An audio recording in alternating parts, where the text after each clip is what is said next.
อ่ะสบายดีพี่น้องอีกเทื่อนึงสิว่าเบิ่งพาพี่พาน้องเบิ่งป่าอยู่นี่มีอีแล้วป่านี่พี่น้องเลยเบิ่ง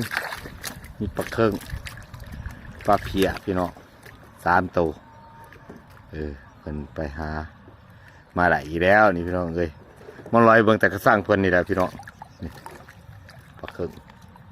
ปลาเพีย3 ตัวนี่เหลือหากินนี่ปูเงียบเสียบตะกวดเอาเงียไปเสียบมาเสียบเงียเสียบเปียกพี่น้องเลยเสียบเบ็ดเงียดินปอบ